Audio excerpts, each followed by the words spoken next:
आणि थेट दृश्य आहेत लोणावळ्यामधल्या कॅन्डल मार्चची।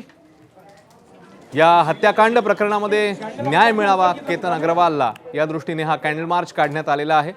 ही थेट दृश्य आपण बघताय। कॅन्डल मार्च मध्ये मोठी गर्दी झालेली बघायला मिळते। एकीकडे चौकशीचं सत्र सुरू आहे तर दुसरीकडे कॅन्डल मार्चच्या माध्यमातूनही केतनला न्याय मिळावा आणि कठोरात कठोर शिक्षा ही दोषींना व्हायला हवी या मागणी करतात कॅन्डल मार्च पाहायला।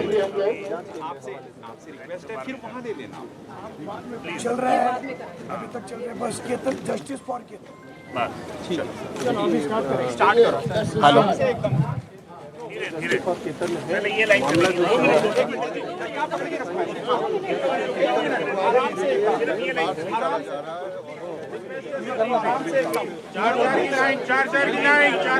गडावर ज्या पद्धतीने केतनची हत्या झालेली त्याच्यानंतर हे सगळं प्रकरण समोर आलं। चौकशी सुरू आहे आणि आता हा कॅन्डल मार्च ही थेट दृश्य लोणावळा परिसरात आपण पाहतोय।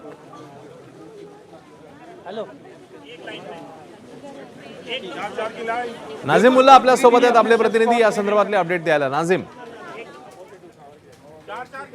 केतन अग्रवालची हत्या झालेली आहे आणि त्यानंतर ज्या अग्रवालची हत्या झालेली आहे आणि त्यानंतर ज्या ठिकाणी केतन अग्रवाल राहिला होता त्या लोढा सोसायटीतले सगळे रहिवासी जे आहेत ते एकवटलेले आहेत आणि ते सगळे जण या ठिकाणी कॅन्डल मार्च या ठिकाणी काढतायत कारण केतनला न्याय मिळावा अशी त्यांची सगळ्यांची भावना आहे। सिया नाम है सिया लेकिन काम जो है वो रावण जैसा किया है असे प्रकारचे पोस्टरसुद्धा त्यांच्या हातात आहेत आणि हे सगळी मंडळी जी आहे ते आपण बघतोय। जवळपास या लोढा सोसायटीमध्ये 2000 कुटुंब राहतात आणि त्या कुटुंबातला एक व्यक्ती का होईना प्रत्येकजण या ठिकाणी या कॅन्डल मार्चमध्ये उतरलेला आहे आणि सगळेजण केतनला न्याय मिळावा या अनुषंगाने मागणी करतायत। केतनचं लग्न जे आहे ते या ठिकाणी ठरलेलं होतं फेब्रुवारीमध्ये सिया गोयल हिच्यासोबत तिचा साखरपुडासुद्धा झालेला होता परंतु सियाचं प्रेम जे आहे ते जो चेतन चौधरी याच्यावरती होतं आणि चेतन आणि सियानं मिळून ही हत्या केली आणि आता त्यांना न्याय मिळावा ही एक अपेक्षा या सगळ्यांची आहे।